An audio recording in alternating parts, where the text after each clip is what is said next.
Assalamualaikum warahmatullahi wabarakatuh. Waalaikumsalam warahmatullahi wabarakatuh.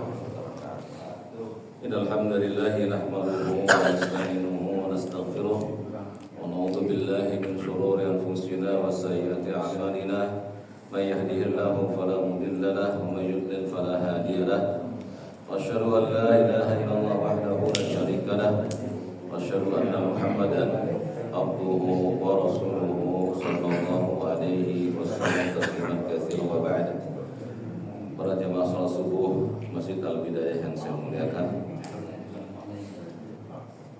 kita berada di bulan Haram. Sudah tahu keputusan pemerintah hari ini tanggal 1 atau tanggal 30 Dzulqa'dah. Hari ini baru sidang isbat. Sidang isbat. Jadi akan ditetapkan oleh pemerintah kapan tanggal 1 Dzulhijjah. Sehingga kita akan mengikuti nanti puasa Arafah bersama pemerintah. Tanggal 1 takbir, 2, 3, 4, 5, 6, 7, 8, 9 takbir setiap saat. Namanya takbir mutlak. Nanti tanggal 10 sampai hari tasyrik takbir muqayyad. Takbir yang dilakukan hanya setelah sholat fardu dan sholat sunnah. Di tanggal 1 sampai tanggal 9 berbanyak takbir di rumah, di jalan, di kantor. Lagi santai itu takbir. Dan itu yang ditinggalkan oleh kaum muslimin. Padahal pahalanya besar dan dicontohkan oleh para sahabat yang dijamin surga. Ya. Kemudian kita akan memasuki hari-hari yang sangat mulia. Yang Nabi kita bersabda, "Ma min ayyamin al-amilu salih fiha ahabbu ila Allah min hadhihi al-ayyam." Yani ayyamul ashr. Tidak ada amal yang lebih dicintai oleh Allah yang dikerjakan dibandingkan di 10 awal Dzulhijjah. Jadi sebetulnya Pak, 10 awal Dzulhijjah itu mirip dengan 10 akhir Ramadan. Mesti gembira. Kita kan lebih banyaknya di 10 akhir Ramadan ya. Itu pun juga hilang orang-orangnya. Semuanya kan hilang dari masjid. Nah sekarang di 10 awal Dzulhijjah kita ganti Pak, lebih meriah dari 10 akhir Ramadan. Karena para ulama mengatakan di 10 awal Dzulhijjah terdapat perkara-perkara yang besar. Ibadah inti ada pada 10 awal Dzulhijjah. Salat apa itu? Salat Id. Puasa apa? Arafah. Dan 9 hari puasa yang lain. Zikir, apa zikirnya? Wukuf. La ilaha illallah wahdahu la syarika lah. Kemudian wukuf tanggal 9 bulan terjumrah dan seterusnya. Ada pada 10 awal bulan. Juga ada penyembelihan hewan kurban yang tidak ada pada hari-hari ini. Dan itu semua akan bermanfaat bagi kita saat kita memasuki alam yang akan kita bahas ini. Ada betul tsani. Mau dibacain? Dobit yang kedua, Ad-dhabitu tsani al-imanu bi fitnatil qabri yatadammanu amrayni. Wahidun al-imana bi su'alil malakain. barakallahu fiik. Teman-teman sekalian, amal-amal soleh yang kita kerjakan itu akan bermanfaat bagi kita apabila kita korelasikan dengan perkara ini.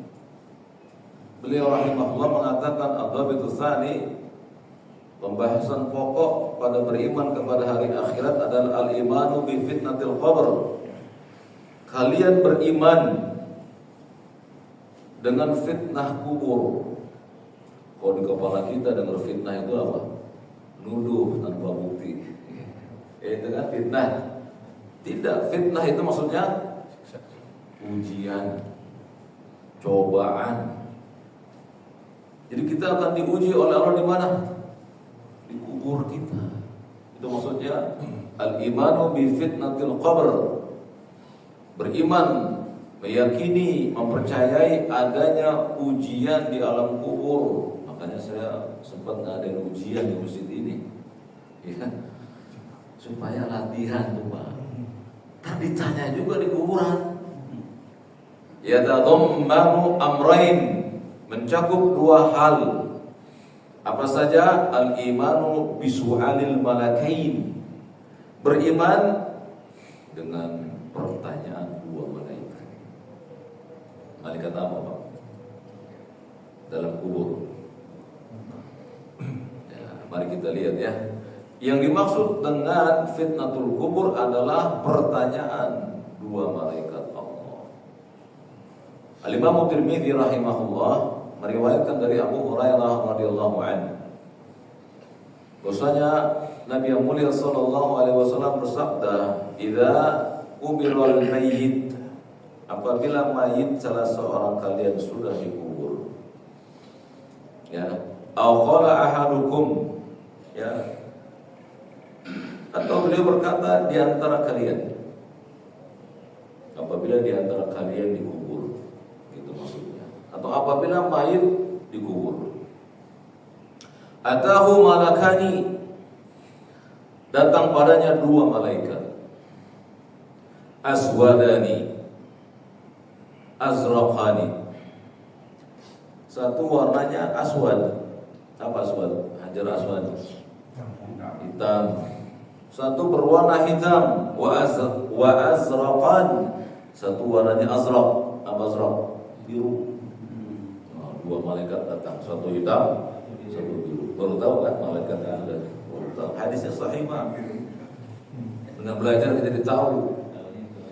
Ya, datang malaikat kepada seorang yang sudah dikubur, satu berwarna hitam, satu berwarna biru. Kemudian Pak, ya, yuqalu li ahadihima, disebutkan dua malaikat ini salah satunya al-munkar wal akhar an-nakir.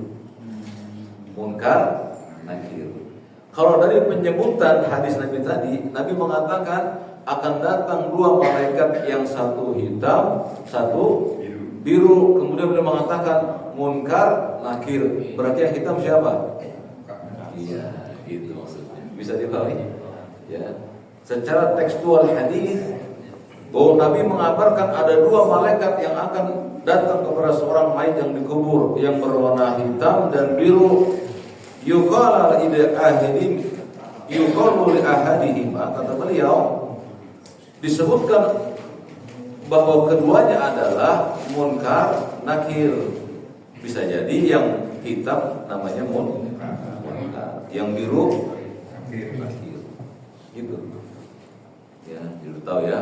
Fayaqulani, maka berkata dua malaikat ini, ma kuntu taqulu fi hadzal rajul. Malaikat berkata kepada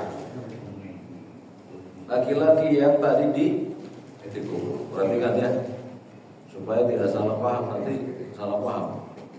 Ma kuntu taqulu fi hadzal rajul, siapa atau apa pendapatmu tentang laki-laki ini? Siapa maksudnya? Nabi SAW. Jadi si penghuni kubur ditanya oleh dua malaikat ini, apa pendapatmu tentang laki-laki ini?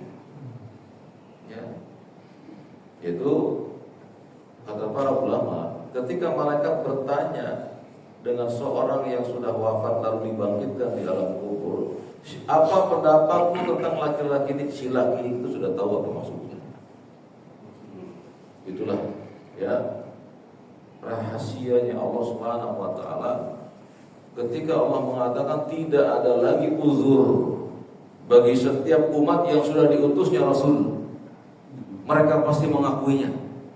Bahkan orang yang kafir sekalipun akan tahu itu Nabi Muhammad SAW.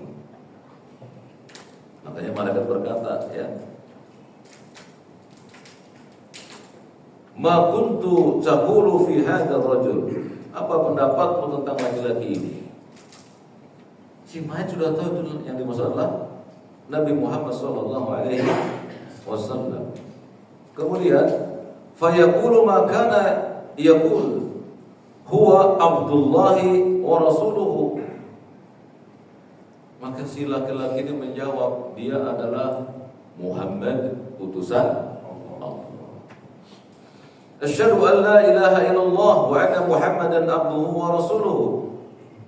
Kemudian si laki-laki ini menyatakan, asyhadu an la ilaha illallah, aku bersaksi tidak ada ilah yang diibadahi dengan benar kecuali Allah, dan aku bersaksi Muhammad utusan Allah. Jadi laki-laki ini adalah seorang mukmin. Ya. Fayaqulani, kemudian keduanya berkata, qad kunna na'lamu annaka taqulu hadza. Kemudian keduanya, yaitu malaikat itu berkata, kami tahu bahwa engkau pasti akan mengatakan hal itu karena dulu kamu mengatakan hal itu. Apa maksudnya, Pak? Kata malaikat, kami tahu kamu pasti jawab itu. Kami tahu karena dulu kamu mengatakan itu. Maksudnya apa? Selama hidupnya dia mengamalkan dua kalimat syahadat. Dia tahu haknya Allah, dia tahu haknya Rasul. Maka ketika dia tanya, apa pendapatmu tentang laki-laki ini? Dia adalah Nabi kami Muhammad SAW. Aku bersaksi tidak ada ilah yang diibadahi dengan benar kecuali Allah. Aku bersaksi Muhammad utusan Allah. Kata kedua malaikat tadi, kami yakin kamu akan jawab itu. Ya. Kemudian Pak, hadis ini panjang. Setelah itu si malaikat berkata, ya, entah yang munkar, entah yang nakir. Nah, kita nggak masalah Pak, nggak tahu siapa yang bertanya. Tapi keduanya berkata, fayaqulani thumma yufsahu lahu fi qabrihi sab'una dhira'an fi sab'in. Maka setelah dia menjawab bahwa laki-laki tersebut adalah Muhammad SAW, dia bersaksi dengan persaksian dua syahadatain, kuburnya diluaskan 70 kali 70 hasta. Satu hasta berapa senti nih Pak? Ini hasta kan? 75. Iya. Nah kalau kita sujud nih Pak, karpet kita 3 hasta Pak. Ini nih hasta dari sini ke sini Pak. Jadi yang bagus itu karpet itu 3 kali inian Pak. Jadi pala kita nggak nyundul. Jadi para ulama madzhab Syafi'iyah mengatakan yang bagus itu jarak antara shaf dengan shaf 3 hasta, sebagaimana Nabi SAW berdiri di hadapan sutra. 3 hitungan 1, 2, 3. Nah itulah tempat kita berdiri dengan shaf berikutnya. Dan bapak kita Adam alaihissalam, ya, tingginya 27 hasta. Ini nanti kalian Pak, di akhirat tingginya tinggi sekali. 60 hasta maaf. Tingginya 27 meter. 60 hasta. Tinggi Pak. Kenapa ditinggiin Pak? Saya nggak tahu. Kenapa pada kita ditinggiin, dibesarin? Supaya berasa disiksa. Berasa disiksa dengan api. Ya kalau kecil hangus langsung Pak. Kalau besar berasa sedikit, ya Allah ya Rabbi. Ya, jadi hikmahnya kita dibesarkan nanti supaya menerima siksaan yang pedih kalau kita penghuni neraka. Jadi kuburnya diluaskan sebanyak 7 kali 7 hasta. Tsumma yunawwaru lahu fihi tsumma yuqalu lahu na'am fayaqul. Kemudian setelah dia ditebarkan, diperluas kuburnya, maka dia disuruh tidur. Nah, tidurlah. Ya. Kedua malaikat berkata, tidurlah sebagaimana tidurnya pengantin baru. Asik apa enggak? Pengantin baru. Asik Pak. Lihat, lafaz yang digunakan Nabi SAW, Pak, tidurlah kata malaikat sebagaimana tidurnya pengantin baru, penuh kebahagiaan. Itu baru di alam kubur. Ya. Kemudian malaikat berkata, tidak ada yang membangunkan kamu kecuali nanti datangnya perintah Allah Taala. Berarti masih alam barzah yang belum trompet kedua. Ya. Di mati semua, nanti baru trompet kedua. Dibangkitkan pada trompet yang sangkakala yang kedua. Kemudian dalam riwayat Imam Ahmad tadi riwayat Tirmidzi, fayaqulani lahu, berkata kedua malaikat tersebut kepadanya, man rabbuk. Nah ini dia Pak yang kita diajar dari SD. Man rabbuk, apa itu artinya? Siapa Tuhanmu? Fayaqul rabbi Allah. Antum hafalin Pak sekarang hari tanya. Enggak bisa. Gak bakal bisa, untuk apalin sekarang gak bakal bisa dijawab, gak bisa. Kenapa? Allah Subhanahu wa ta'ala akan mewafatkan seseorang di atas kebiasaannya. Kebiasa dia taat sama Allah, dia mampu menjawab pertanyaan mereka. Kalau selama hidupnya dia durhaka pada Allah, Allah hukum al-yawma tahtimu ala afwahihim. Kalau bungkam mulutnya gak bisa berbicara. Jadi malaikat bertanya, man rabbuk? Fayaqul rabbi Allah, Tuhanku Allah. Fayaqulani lahu, berkata lagi keduanya, ma dinuk? Apa artinya? Apa agamamu? Ya, fayaqul, dia menjawab, diniyal Islam, agamaku Islam. Fayaqulani lah, bertanya lagi dua malaikat tersebut, ma hadzal rajul ladzi bu'itsa fikum? Siapa laki-laki yang diutus kepadamu? Ya, kalau tadi siapa laki-laki ini? Kalau riwayat Imam Ahmad, siapa laki-laki yang diutus kepadamu? Ya, fayaqul huwa Rasulullah sallallahu alaihi wasallam. Dia adalah Rasul Allah sallallahu alaihi wasallam. Fayaqulani lahu ma ilmuk? Lalu bertanya lagi yang keempat, apa ilmu yang kau tuntut? Apa kata si mayit? Fayaqul qara'tu kitab Allah fa amantu bihi. Aku membaca kitab Allah dan aku beriman kepadanya. Hadis ini Pak jelas. Yang ditanya ilmu apa? Ilmu apa? Ilmu agama atau ilmu dunia? Yang ditanya ilmu agama. Ya, wa ma ilmuka? Apa yang kau tuntut dari ilmu? Kata beliau, qara'tu kitab Allah. Aku menuntut ilmu agama, membaca Al-Quran, fa'aman, dan aku beriman dengannya. Jadi jangan kalau ada kajian tajwid, males jangan. Itu salah satu sebab kita selamat bisa baca, bisa menjawab pertanyaan. Biarin kita udah tua ini belajar alif-alifan, ya. Daripada alif bohongan. Alif-alifan, alif bata.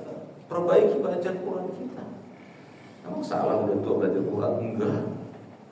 Abu Hurairah usia 70 tahun masih mencatat ilmu, belajar dihafal, belajar dihafal. Ayo, perbaiki bacaan kita kepada Allah. Karena firman Allah punya siapa Pak? Punya Allah. Dan dia menyuruh kita membacanya warattilil Qur'ana, baca Quran itu dengan tartil. Perintahnya Pak.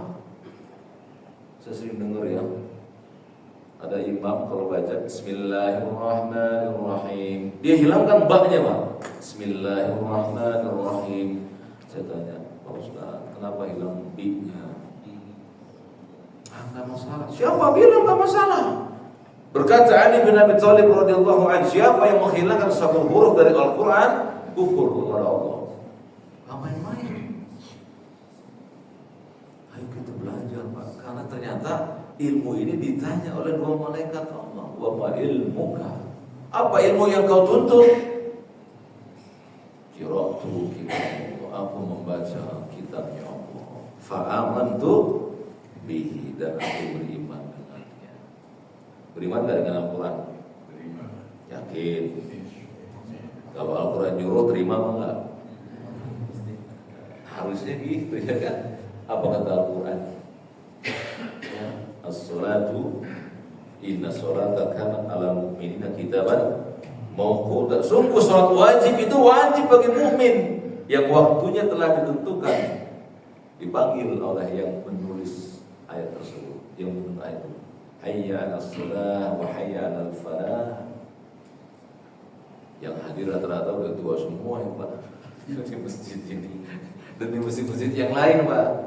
Kenapa Gen Z nggak ada? Kenapa? Bagaimana orang tuanya ditanya? Ditanya, kita bakal ditanya oleh Allah, kenapa Gen Z anakmu itu nggak mendatangi rumah-rumah Allah yang dipanggil oleh Allah? As-salatu khairum. Kita bakal ditanya Pak. Nanti pertanyaannya setelah dari kubur. Kalau ini pertanyaan di alam kubur. Deg-degan juga Pak ya. Deg-degan Pak. Nah, syukur akan ditanya, kenapa istrinya nggak sholat? Pak Wawan ditanya, Pak Haji ditanya, Hafid, Pak Nur, semua kita ditanya, kenapa istri kamu nggak sholat? Nanti ada pertanyaannya. Dan kita mesti jawab Pak. Mesti jawab. Tunggu kita berdusta. Maka Allah mengatakan, al-yawma nakhtimu ala afwahihim. Pada hari itu kami bungkam mulut-mulut hamba. Wa tukallimuna aydihim. Kami biarkan tangan yang berbicara. Wa tashhadu arjuluhum. Kami jadikan kakinya berbicara. Bima kanu yaksibun. Untuk menjadi saksi apa yang dulu dikerjakan. Jadi penting gak kita belajar Pak? Lanjut yang kedua.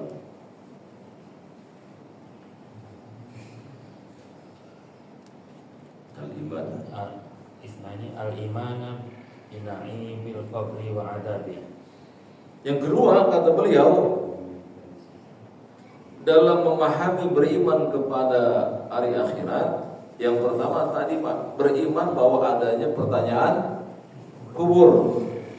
Apa yang ditanya? 4 pertanyaan. Siapa Tuhan kita? Siapa Nabi kita? Apa agama kita? Dan ilmu apa yang kita tuntut? Ini 4 pertanyaan. Berarti dulu waktu kecil kurang ngantuk ya. Karena dulu kita cuma dikasih satu hadis saja Pak. Selama kita belajar ya jangan satu-satu doang, terus belajar ilmu. Ternyata ada 4 yang ditanya. Yang kedua Pak, beriman kepada hari akhirah. Al-imanu binaimil qabri wa adzabih. Meyakini bahwa setelah ditanya ada apa itu? Ada nikmat dan ada azab kubur. Apa nikmatnya? Tadi itu Pak, tidur. Sebagaimana tidurnya pengantin baru dalam keadaan bahagia. Nah sekarang Pak, kalau yang ditanya jawabnya gini Pak. Ketika dia ditanya, ya, siapa laki-laki yang diutus kepadamu? La adri. Jawabnya itu Pak. Atau dalam riwayat yang lain, la adri. Aku nggak tahu sampai 3 kali. Maka malaikat keduanya Pak mengambil palu yang sangat besar, dipukul kepala orang tersebut sampai pecah berantakan. Dan ketika kepalanya pecah, dia berteriak. Yang teriakan yang bisa didengar oleh seluruh penghuni kubur, kecuali jin dan manusia hidup. Itu riwayat Bukhari. Apabila dia nggak bisa menjawab 3 pertanyaan atau 4 pertanyaan, kepalanya dipukul dan dia berteriak. Makanya Pak, kumbang-kumbang tanah, belalang-belalang itu kalau ada siksa kubur mereka diem Pak. Dijelaskan oleh para ulama Islam, hewan-hewan kuburan itu Pak mendengar siksaan orang yang dikubur. Kecuali siapa? Jin dan manusia. Makanya bohong kalau ada orang mengatakan saya mendengar rintihan orang yang disiksa. Bohong. Percaya mana Pak? Orang itu Pak Nabi SAW kita. Kata Nabi enggak ada yang mendengar suara itu. Ya, dari kalangan jin dan manusia enggak dengar. Tapi semua penghuni kubur selain 2 makhluk tadi mendengar. Dari sini Pak, antum nanti punya keyakinan Pak. Ya, belajar tauhid itu buat kita enggak bohongin sama orang. Oh, saya dengar nih Pak. Kuburan nih bapak kamu itu merintih. Oh gitu. Ente manusia, iya. Ente nggak bakal dengar. Kenapa? Hadis Nabi mengatakan demikian. Enggak, saya dengar Kak. Syaitan itu yang membisikkan kepada kalian. Betul apa tidak? Logika begitu. Sama seperti kalian bermimpi dengan bapak kalian. Datang bapak kita, wahai Agus, kata bapaknya Pak Agus, besok potong kambing, palanya buang ke kali Ciliwung. Kata Pak Agus, bapak saya itu mimpi, kerjain lah. Nggak boleh Pak, semua mimpi mesti didatangkan dalil. Potong kambing ada nggak perintahnya? Ada. Buang kepalanya kali? Nggak ada. Buang kepalanya ke panci, sok. Nah, tetap ada. Gitu Pak. Kita punya Quran dan Sunnah kok. Kita punya Al-Quran dan Sunnah Nabi SAW, periksa di situ Pak. Maka Nabi mengatakan kepada kita apa? Taraktu fikum amroini. Aku tinggalkan bagi kalian dua perkara. Lan tadillu tamasssatum bihima. Yang kalian tidak akan tersesat selama berpegang teguh kepada keduanya. Kitabullah wa sunnati. Al-Quran dan sunnahku, hadis-hadisku. Ya, jadi beriman Pak dengan nikmat dan azab kubur. Setelah kita bisa menjawab pertanyaan malaikat, kata malaikat, tidurlah kamu dan bangun nanti sampai ditetapkan oleh Allah Subhanahu wa taala. Malaikat nggak tahu yang gaib kapan, nggak tahu. Makanya nggak boleh menyembah malaikat karena dia makhluk. Dia nggak tahu kapan si mayat dibangkitkan oleh Allah, nggak tahu. Kemudian bagi yang nggak bisa menjawab, disiksa. Setelah dia disiksa, kata Nabi SAW, setelah palanya pecah, disatukan kembali. Datanglah sosok yang sangat bau, hitam berbaju hitam, berbau. Maka dia bertanya, siapa engkau ini? Aku ini sudah susah dipukul oleh dua malaikat. Engkau datang lagi dengan aroma yang busuk. Apa kata orang tersebut? Aku amalku. Maka berfirman Allah dari langit yang ketujuh, buka pintu neraka, mengalirlah uap neraka ke dalam kuburnya. Maka ia kepanasan. Lalu dia berkata kepada Allah, ya Rabbi, tundalah hari kiamat. Sakit Pak. Ini bagi yang gak bisa menjawab pertanyaan malaikat. Yang bisa, dia nikmat tidur, gak ada gangguannya. Dalam riwayat Bukhari juga, orang yang bisa menjawab pertanyaan malaikat ketika malaikat bertanya 3 pertanyaan tadi atau 4, maka malaikat berkata, tidurlah sebagaimana tidurnya pengantin. Sebelum dia tidur datang sosok manusia berbaju putih beraroma wangi. Siapa engkau ini yang menebarkan kebaikan? Kata sosok itu, aku amal baik. Lalu Allah berfirman dari langit yang ketujuh, buka pintu surga, mengalirlah uap surga ke dalam kuburnya. Maka dalam kuburnya wanginya luar biasa. Dia berkata kepada Allah, ya Allah, segerakan hari kiamat, karena dia tahu tempatnya di surga. Kita pilih yang mana Pak? Satu. Kita mesti pilih ya. Lalu apa yang membuat kita bisa Pak mendapatkan nikmat kubur Pak? Catat dalilnya Pak, surat Ibrahim ayat 27. Itu dalil. Kalau antum dan saya pengen bisa menjawab 3 atau 4 pertanyaan malaikat, ini yang dalilnya. Allah Jalla wa Ala berfirman, "Tsabitullahu alladhina amanu bil qawli tsabit." Lihat itu. Kata Allah, sungguh Allah akan meneguhkan imannya orang-orang yang beriman bil qawli tsabit, dengan ucapan yang teguh. Para ulama sepakat Pak, bil qawli tsabit ini adalah la ilaha illallah wa anna Muhammadan rasulullah. Atau kalimat tauhid. Kata Allah, Allah akan teguhkan orang-orang beriman dengan ucapan itu fil hayati dunya. Disebutkan tafsirnya fil hayati dunya, saat dia masuk ke kuburan.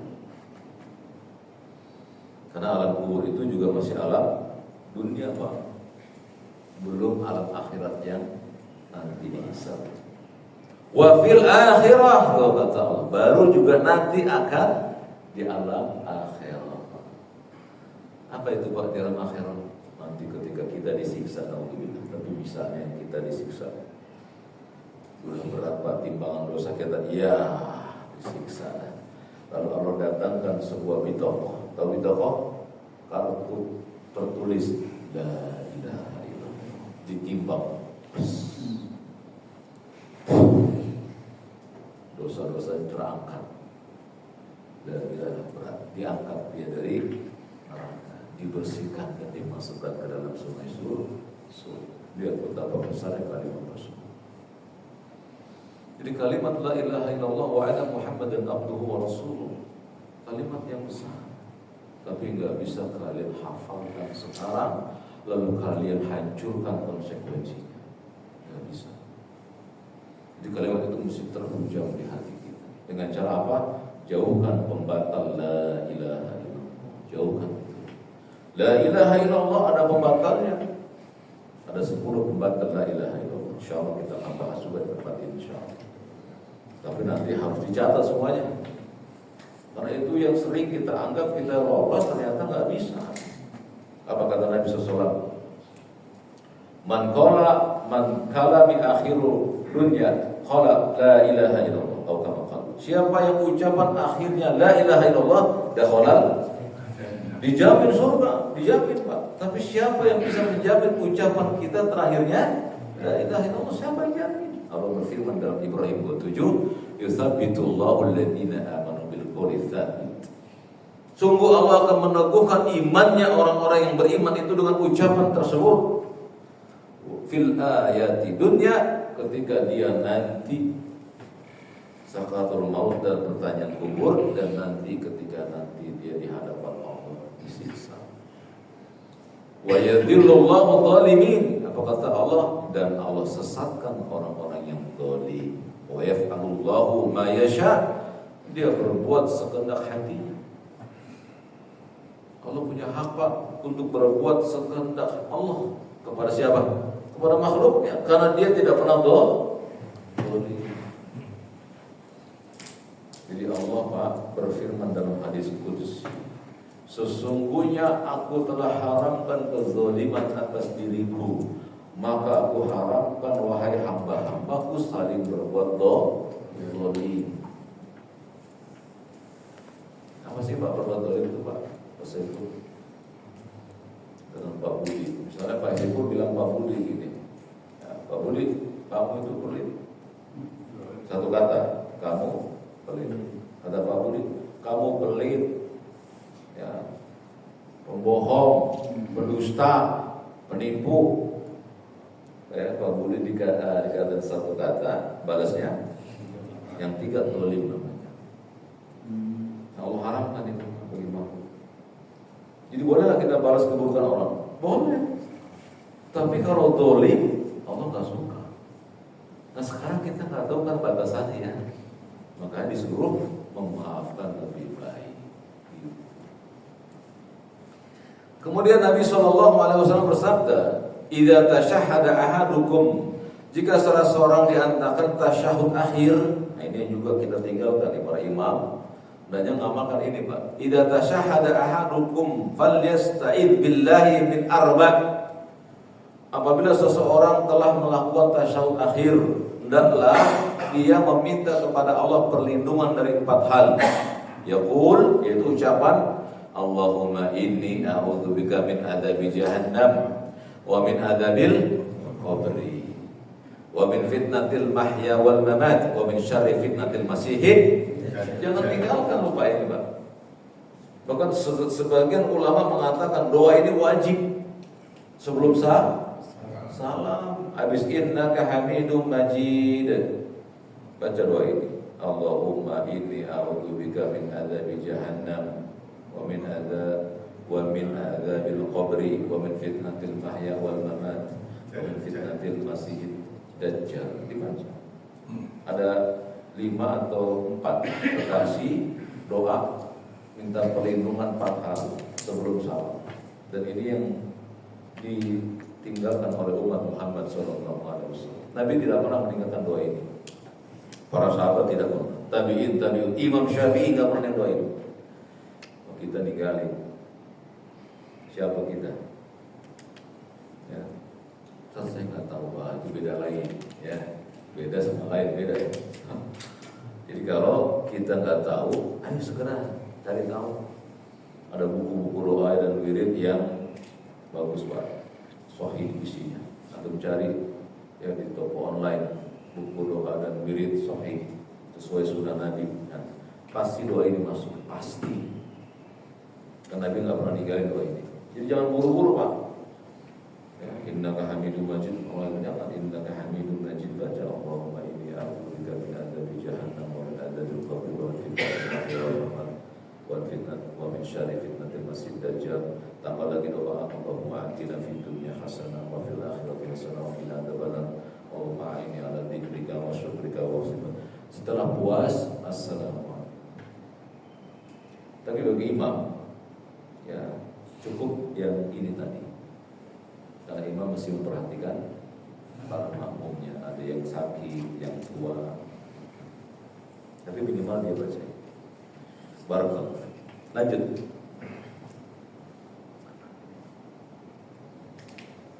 Al-Dhabitu Tsalits Al-Iman bil Yaumil Akhir yatadammanu sab'ata asya'a.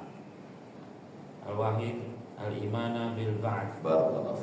Kemudian Syekh mengatakan Al-Dhabitu Tsalits, pokok-pokok yang harus kita perhatikan yang ketiga adalah al-imanu bil yaumil akhir, beriman kepada hari akhirah, yatadammanu sab'ata asya', harus mencakup 7 perkara.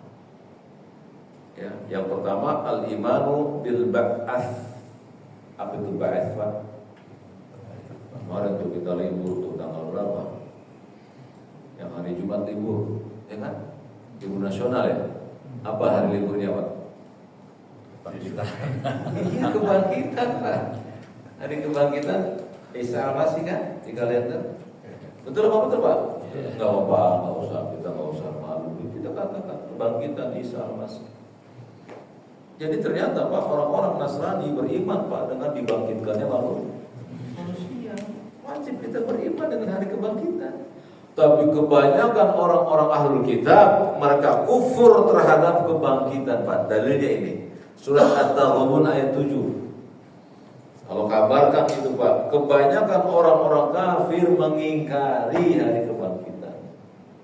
Berfirman Allah dalam surat At-Taghabun ayat 7, za'amal ladzina kafaru, lihat, orang-orang kafir menganggap, mengira, menyangka dengan keyakinan mereka alla yub'atsu, mereka enggak dibangkitkan. Jadi kebanyakan orang-orang kafir enggak percaya dengan hari kebangkitan. Makanya apa kata mereka? Hidup hanya satu kali. Kalau kamu kaya, kaya aja. Kamu jahat, jahat aja.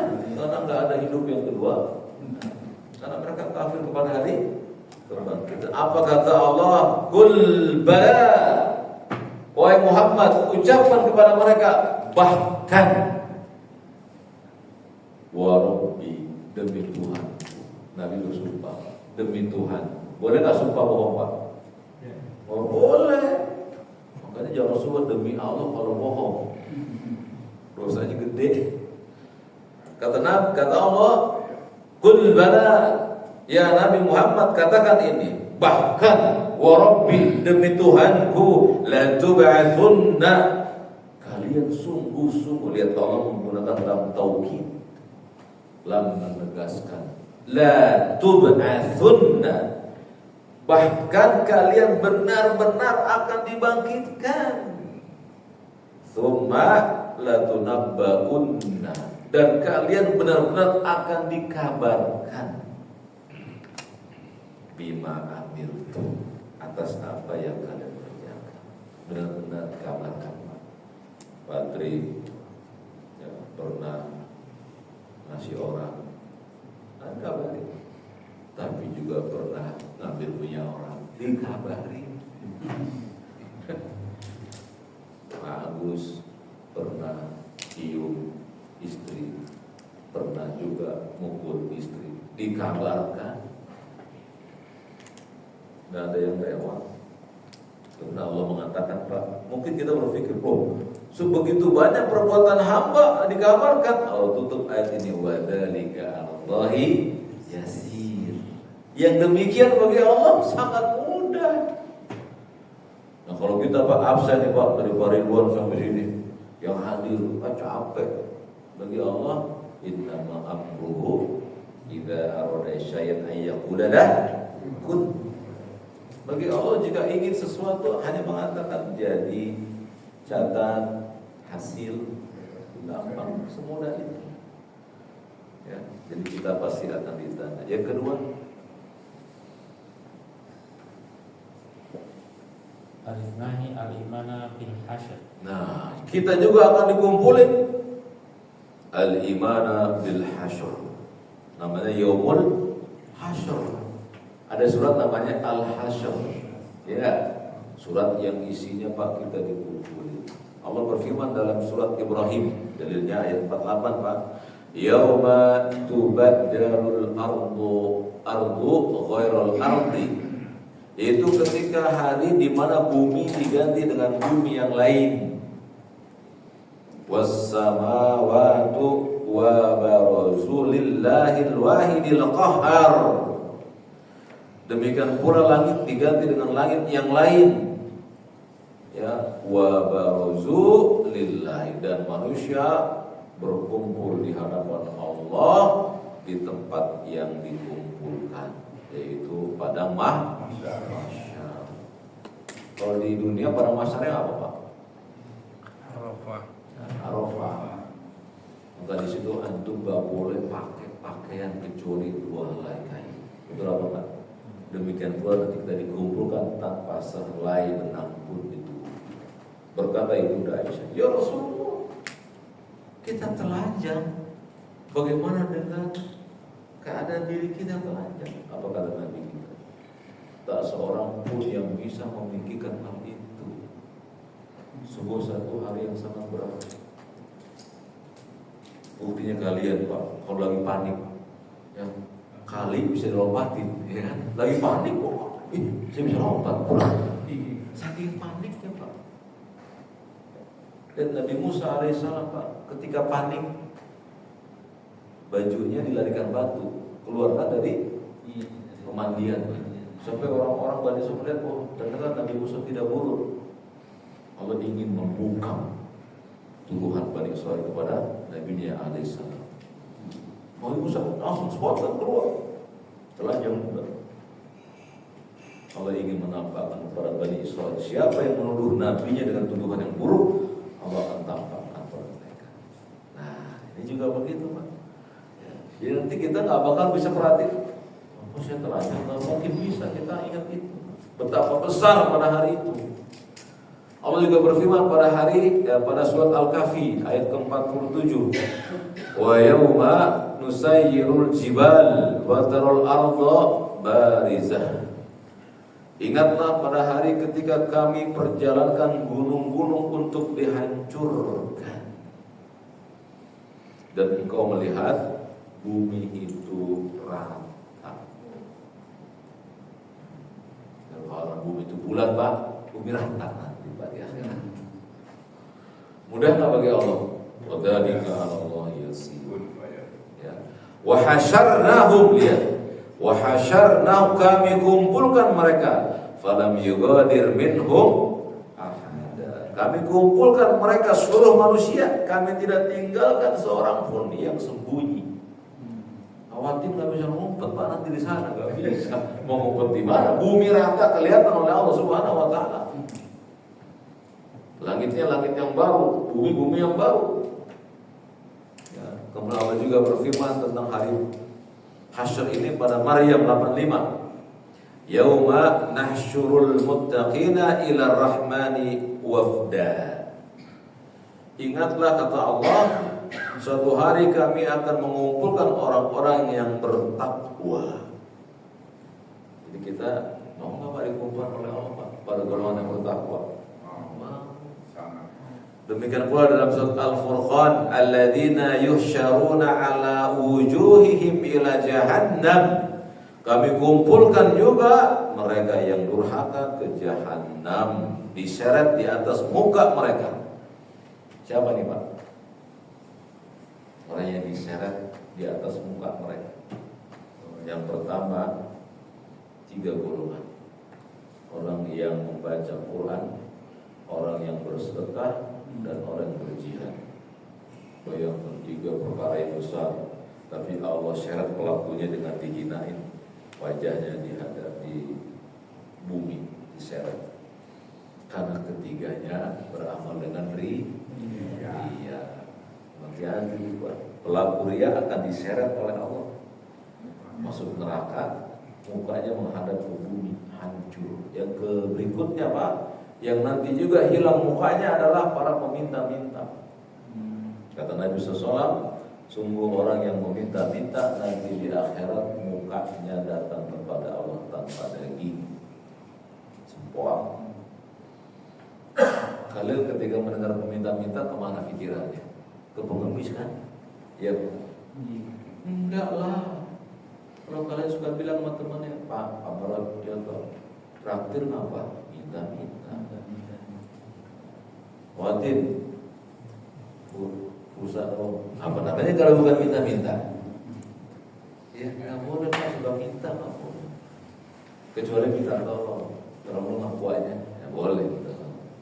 Kalau minta Pak, para antum mampu minta, ya, maka nanti dibangkitkan dengan keadaan hina. Oh, dia pelaku yang fasik diseret, udah mukanya habis karena minta-minta, diseret di atas muka. Dia suka minta-minta ya. Apa saja Pak jangan suka minta. Mintalah kepada Allah. Iya karena wa iya kanas. Yang ketiga terakhir ya.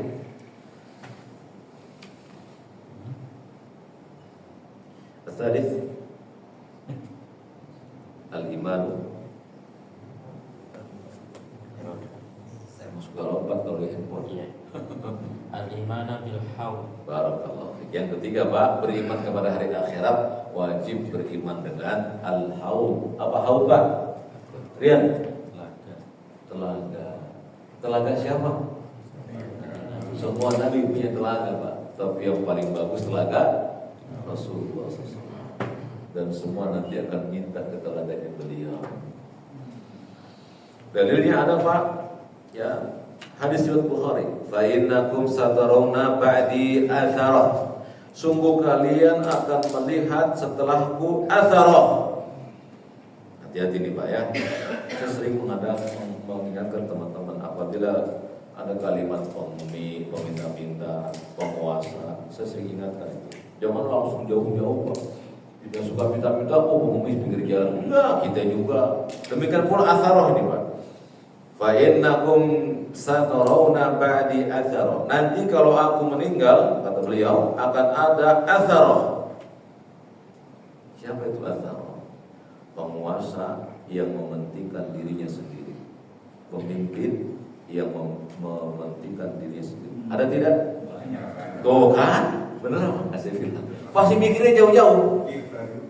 Kita Pak, pemimpin itu kita. Karena Nabi bersabda, kulluhum ra'in. Setiap kalian pemimpin, wa huwa mas'ulun an ra'iyatihi. Dan setiap kalian akan dimintai tanggung jawab. Jadi kalau ada pengertian minta-minta pemimpin, gak langsung ke yang jauh-jauh. Kita pemimpin. Kata beliau itu nanti akan ada pemimpin yang mementingkan dirinya sendiri. Walaupun Pak, secara umum pemimpin yang besar juga masuk ke dalam hadis ini. Tapi kan pemimpin yang besar lahir dari mana Pak? Dari kita yang kecil-kecil. Gak mungkin kan ada raja, gak ada rakyatnya. Ujuk-ujuk ada raja, gak mungkin siapa milih. Pasti ada rakyatnya. Jadi kata beliau SAW, akan ada nanti penguasa-penguasa yang mementingkan dirinya sendiri. Gak cukup Nabi sampai situ Pak. Nabi kasih kabar kepada kita cara menyikapinya. Fasbiru. Maka wajib bagi kalian bersabar terhadap mereka hatta talqauni alal haudi, sampai engkau bertemu denganku di telaga. Apa kata Nabi? Fasbiru. Bersabarlah kalian. Jadi jangan suka mencela pemimpin Pak. Sabar aja udah. Yang kedua, hadis yang panjang Pak. Kata beliau SAW, sesungguhnya aku akan mendahulu kalian di telaga. Ya, Barang siapa yang melewatiku, dia akan minum di telagaku. Dan barang siapa yang berhasil minum darinya, dia tidak akan merasa haus selamanya. Berarti telaga ini ada di mana, Pak? Sudah. Bukan, belum di surga. Belum di surga. Kalau di surga kita nggak bakal haus. Jadi masih di padang mahsyar sebelum ke kontoro, sebelum ke sirat, sebelum ke mizan. Jadi urutannya itu adalah manusia dibangkitkan, digiring menuju padang, ada telaga, ada mizan, baru sirat, kontoro, surga. Neraka di mana? Di bawah sirat. Makanya Allah berfirman, wal asr. Apa artinya? Demi masa. Innal insana lafi sungguh manusia akan melewati khusr. Apa itu khusr? Jahannam yang di atasnya sirat. Semua manusia lewat situ, Pak. Semua yang masuk surga lewat situ, yang neraka juga lewat dicemplungin. Ya. Jadi kata beliau, siapa yang minum darinya nggak akan haus selamanya. Dia nungguin di mizan, di timbangan nggak haus. Ya. Kemudian sungguh beberapa kaum berusaha melewati aku. Wah, bunyi pas. Ya. Kemudian Pak, terdengar suara diusirnya kaum tersebut dariku. Maka Nabi berkata, innahum minni, ya Allah, mereka adalah golonganku, ashabi, ashabi, ashabi, mereka pengikutku. Maka berfirman Allah Subhanahu wa ta'ala, ya, kata Allah Jalla wa ala, kamu innaka la tadri ma ahdatsu ba'daka, kamu tidak tahu sepeninggalmu mereka berbuat bid'ah dalam agama. Jadi jangan anti Pak dengan kalimat bid'ah, jangan anti. Setiap hari Jumat Pak, hari Jumat Nabi berkata di mimbar, iyyakum wa muhdatsatil umur. Hati-hati kalian dari perkara-perkara baru dalam urusan agama. Fa inna kulla muhdatsatin bid'atun wa kullu bid'atun dhalalatun wa kullu dhalalatun. Setiap hari Jumat Pak Nabi di mimbar. Tapi anehnya Pak, saya berkhutbah di suatu itu di toko dengan membaca saya ada apa? Nabi baca itu setiap Jumat. Saya hanya mengikuti beliau sesolat. Dan ketika saya membaca kullu bid'atin dolal, apakah saya katakan para jamaah berbuat bid'ah? Kan tidak. Itu peringatan dari Nabi kita yang mulia sesolat, agar di hari Jumat manusia diingatkan terhadap perbuatan bid'ah itu. Kenapa? Gak bisa minum. Kata Allah Subhanahu wa ta'ala, innaka la tadri, kamu enggak tahu ma ahdatsu ba'daka, mereka berbuat bid'ah sepeninggalmu. Coba lihat tahdzir yang sangat besar. Ya. Jadi ketika kita membicarakan bid'ah, itu jangan bentar-bentar bid'ah. Karena banyak manusia melakukannya. Saya ingin tanya sama kalian, apa hukumnya 2 rakaat sholat setelah sholat subuh? Ada apa tidak dari Nabi? 2 rakaat sholat sunnah setelah subuh, ada tidak? Tidak ada kan? Ada seorang Pak di zaman tabi'in, Syed Ibnu Musayyib, tabi'innya. Dia mendatangi masjid karena ada orang yang sholat ba'da subuh. Ditanya, wahai saudara, lihat Pak, para ulama itu menjelaskannya dengan cara yang sama. Wahai saudara, apa yang kamu lakukan? Aku sholat kok ba'da subuh. Apa iya? Kata gitu. Apa kata orang ini? Apakah Allah akan menyiksaku dengan sholatku? Logis apa nggak pertanyaannya? Logis, masa sholat disiksa? Kata Ibnu Musayyib, tidak. Allah tidak akan menyiksamu dengan sholatmu. Allah akan siksa kamu karena engkau menyelisihi sunnah Nabi-Mu. Bisa dipahami Pak? Itu maksudnya gitu. Makanya orang ngomong, masa saya ibadah dilarang sih? Enggak ada yang melarang ibadah, enggak ada. Tapi engkau akan ditanya, kenapa engkau beribadah yang nabimu enggak beribadah? Paham di sini? Itu maksudnya bid'ah. Jadi perbuatan bid'ah itu adalah perbuatan yang Nabi dahulunya enggak ngerjain dalam perkara ibadah. Udah gitu, kalau gitu pulpen bid'ah. Jam tangan bid'ah. Kan Nabi mengatakan, Pak, wa iyyakum wa muhdatsatil umur, urusan agamaku. Bukan dunia. Kalau dunia silakan antum pakai handphone, pakai kacamata, pakai bolpen yang dulu nggak ada, silakan. Tapi untuk dunia silakan Pak berkreasi, silakan. Tapi khusus agama paten. Gak boleh dirubah. Kata Allah, la tadri ma ahdatsu ba'dak. Kamu gak tahu umatmu itu berbuat sesuatu yang baru dari agamamu setelah kau wafat. Itu dia. Ya. Jadi ternyata Pak, belajar akidah itu Pak, justru kita belajar dua syahadatain, ya kan? Syahadat Allah, syahadat Rasul. Habisnya aku lupa hadza wa astaghfirullahaladzim li wa lakum. Habis pada bab yang ke atau ke 3 telaga ya. Jadi mau gak kita bertemu dengan Nabi Pak? Minum di telaganya? Mari Pak, kita hidupkan sunnah beliau sallallahu alaihi wasallam. Tanggal berapa? Tanggal 17 ya. 17 bulan 5 2006 Al-Bidayah. Ingat kita di bulan haram ya. Perbanyak amal ketaatan. Aku lupa hadza wa astaghfirullahaladzim li wa lakum. Masih ada waktu Pak Budi? Yang lain silakan mau bersoal jawab. Assalamualaikum warahmatullahi wabarakatuh. Setelah tasawuf akhirnya kita doa minta maaf. Tapi kalau imamnya sempat buru-buru kita sempat itu bagus, bagus. Bagaimana kalau ternyata imamnya nggak baca? Ya kan? Habis innaka hamidum majid. Terus kita mengikuti imam. Ingat, kita disuruh mengikuti imam. Ya, ij'alul imam li utamma bih. Diangkatnya imam untuk diikuti. Tapi ingat, mengikuti imam itu ada 3 keadaan. Pertama, mendahului imam, haram. Membersama imam, haram juga. Yang ketiga, mengikuti imam. Yang disebut mengikuti imam adalah imam sudah selesai rukun baru kita lakukan. Itu namanya mengikuti imam. Jadi jangan antum assalamualaikum baru assalamualaikum nih. Antum udah ikutin jangan. Karena assalamualaikum Nabi ada 5 Pak. Assalamualaikum Nabi ada 5. Yang pertama assalamualaikum ke kanan warahmatullahi wabarakatuh.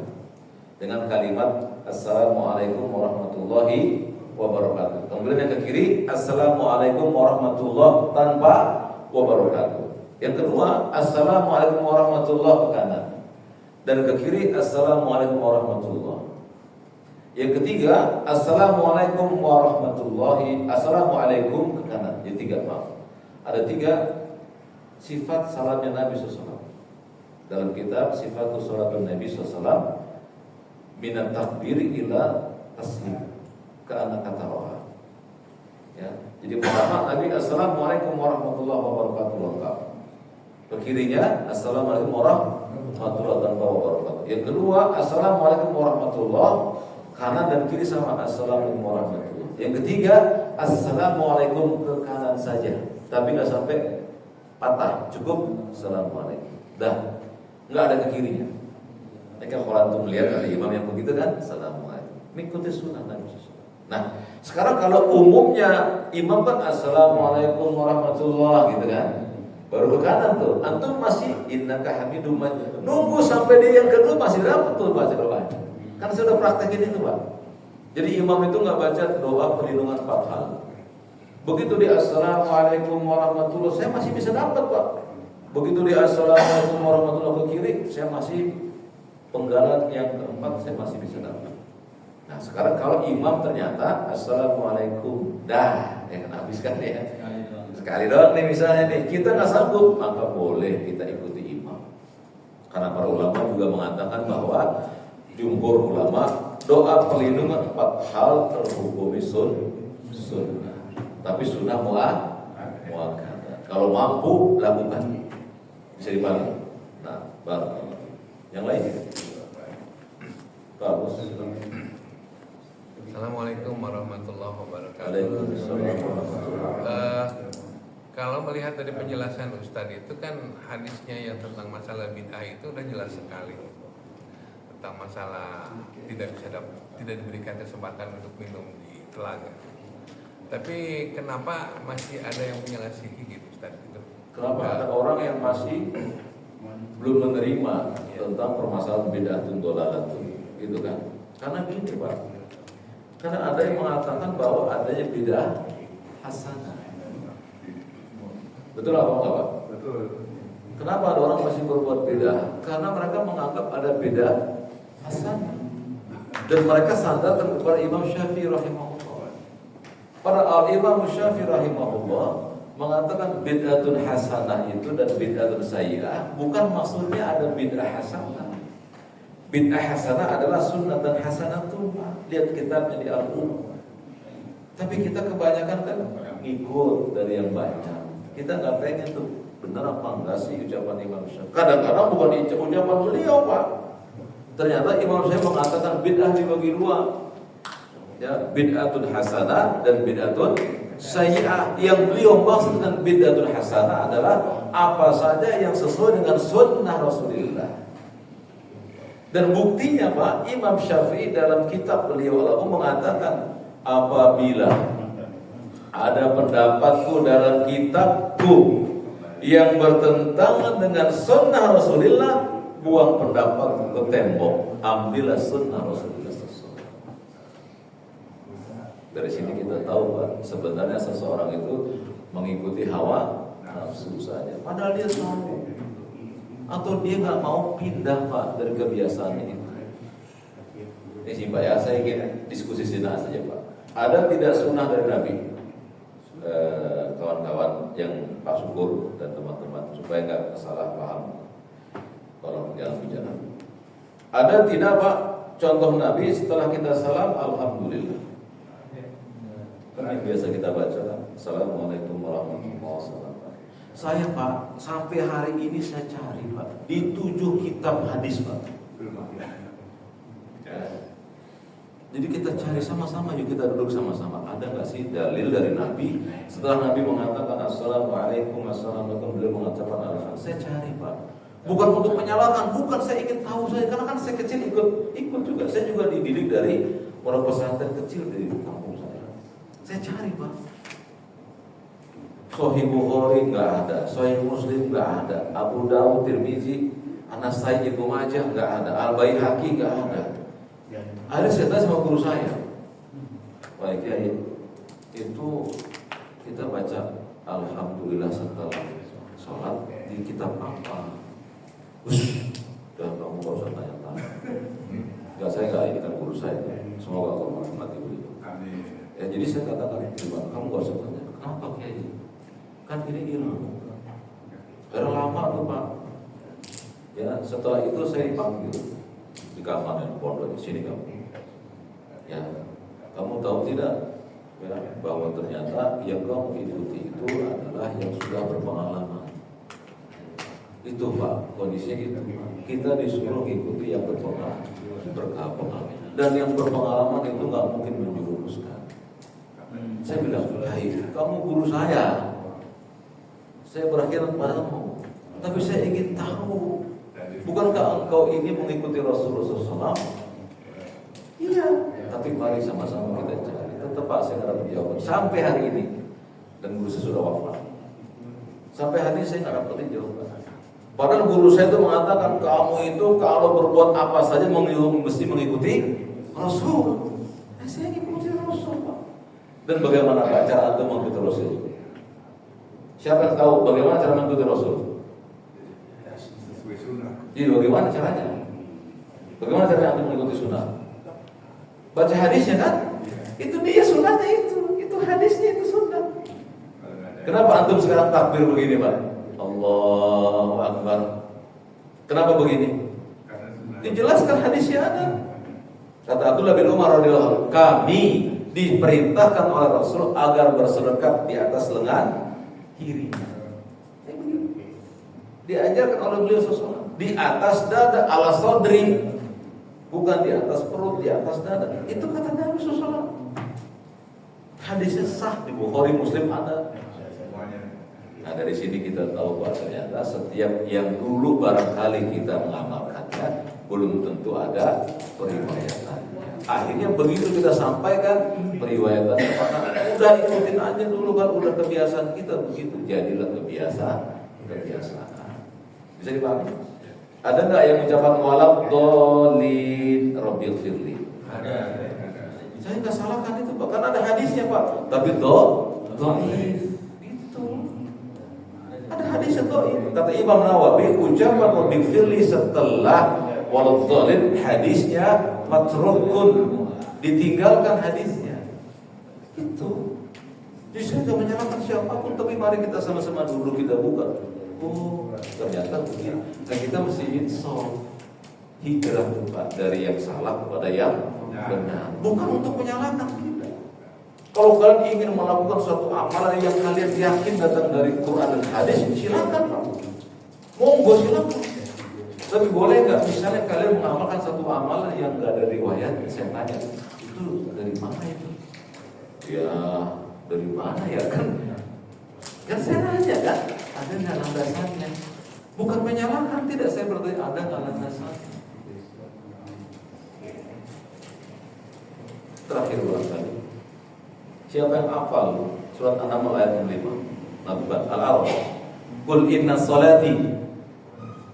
Siapa yang hafal? Qul inna sholati. Terus wa mahyaya lillahi. Ujungnya apa? La syarika. Ayat itu Pak dijadikan oleh Imam Syafi'i untuk membantah setiap orang yang beribadah dengan hawa nafsunya. Sesungguhnya sholatku, sembelihanku, hidupku, matiku hanya untuk Allah, enggak ada yang dituju termasuk hawa nafsu. Paham di sini Pak? Jadi kita bahas kebid'ahan itu bukan menyalahkan manusia. Kita bahas masalah kesyirikan bukan menyalahkan manusia, tapi setiap yang syirik dan bid'ah harus dijauhi. Dulu kalau baca doa sebelum puasa apa? Kalau berbuka puasa dulu apa doanya? Yang pernah antum hafal? Allahumma lakal hamdu wa bika wa ala afdaltu. Terus antum cari Pak hadisnya, ada hadis Abu Daud Pak, tapi bi rahmatika ya arhamar rahimin enggak ada. Dan hadis itu Pak, Allahumma lakal hamdu wa bika amantu wa ala rizqika afdaltu, sampai situ saja hadisnya dhaif. Ditambahkan lagi bi rahmatika ya arham, ziyadahnya enggak ada sama sekali di dalam Abu Daud. Coba lihat. Apakah kita tetap di situ? Nah, hadisnya dhaif, tambahan juga enggak ada asal usulnya. Yang sahih apa? Kita pindah Pak. Bukan berarti kamu juga enggak, kita pindah ke tempat yang lebih baik. Kalau antum kontrakan ya Pak, sekarang antum kontrak Pak di tempat yang kotor, kontraktor namanya kan. Terus ada pilihan Pak, rumah bagus, pindah kemana? Ya pindah lah.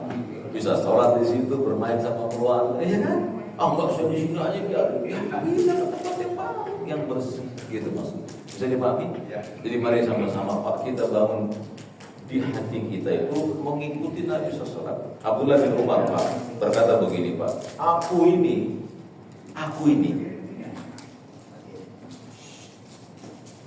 kata Abdullah bin Umar, aku ini sambil berjalannya Nabi aku ikuti, berjalannya Nabi aku ikuti. Karena berjalan Nabi sunnah atau wajib? Bukan sunnah Pak, biasa aja. Tapi saking cinta sama Nabi, jalannya Nabi diikuti Pak. Saking cinta sama Nabi SAW. Ada seorang di samping Abdullah bin Umar bersin, Alhamdulillah wassalamu ala rasulillah. Gitu ucapannya. Ditegur, wahai saudara, aku juga bersolawat dan salam kepada Nabi, tapi tidak selesai bersin. Karena beliau mengajarkan kita Alhamdulillah. Coba lihat ucapan yang sangat indah. Di para sahabat itu pengajaran kita ikutin yono Nabi kita. Umar bin Khattab radhiyallahu anhu ketika beliau tawaf. Tahu tawaf kan? Ya. Ada Hajar Al-Aswad, beliau menunjuk annaka hajarun. Kamu hanya sebuah batu. La tadarru wa la tanfa'u, enggak memberikan mudarat dan enggak memberikan manfaat. Walau la'ani ra'aitu Nabi sallallahu alaihi wasallam yuqabbilu ma qabbaltuk. Kalau saja aku tidak melihat Nabi menciummu, aku tidak akan cium kamu. Masya Allah. Tahu siapa? Jadi Umar mencium kenapa? Karena melihat Nabi menciumnya. Antum tahu Pak? Apa kata Ali bin Abi Thalib? Kalau antum pakai sepatu atau kaos kaki, perhatikan ya, yang menutupi mata kaki, ya, namanya khuf, tapi tebal. Terus antum pakainya udah berwudu dan ininya suci. Maka untuk sholat berikutnya kalau batal cukup dibasuh atasnya saja. Itu sekali saja. Lihat ya gitu ya. Namanya mengusap. Apa kata Ali bin Abi Thalib? Laula dinu biroki. Kalau saja agama berdasarkan akal dan hawa nafsu, yang pantas dibasuh bagian atas atau bawah sepatu? Kenapa? Kotor. Apa kata Ali bin Abi Thalib? Sungguh aku melihat Nabi membasuh atas bagian sepatunya. Lihat cara sahabat beribadah. Bukan dengan hawa nafsu, tapi melihat Nabinya. Oh, Nabinya begitu, saya begitu. Gak ada yang mendahului Nabi SAW. Makanya mereka semuanya para sahabat kulluhum, mereka minum teladan Nabi SAW. Gitu Pak. Bisa dibalik bagus? Habis bagus. Kita tutup ya pertemuan kita pada hari ini dengan berdoa kepada Allah atas nama Allah yang indah dan namanya yang mulia. Kita mohon agar Allah jadikan hidup kita di atas sunnah Nabi-Nya Sallallahu Alaihi Wasallam, dan kita mohon ampun atas segala kekhilafan kita di masa-masa yang lalu, dan kita mohon agar Allah berikan kepada kita taufik untuk mengamalkan Islam ini sesuai dengan syariatnya yang mulia. Amin ya rabbal. Terima kasih kepada semuanya. Kita tutup dengan kafaratul majelis. Subhanaka Allahumma wa bihamdika asyhadu an la ilaha illa anta astaghfiruka wa atubu ilaik. Wassalamualaikum warahmatullahi wabarakatuh.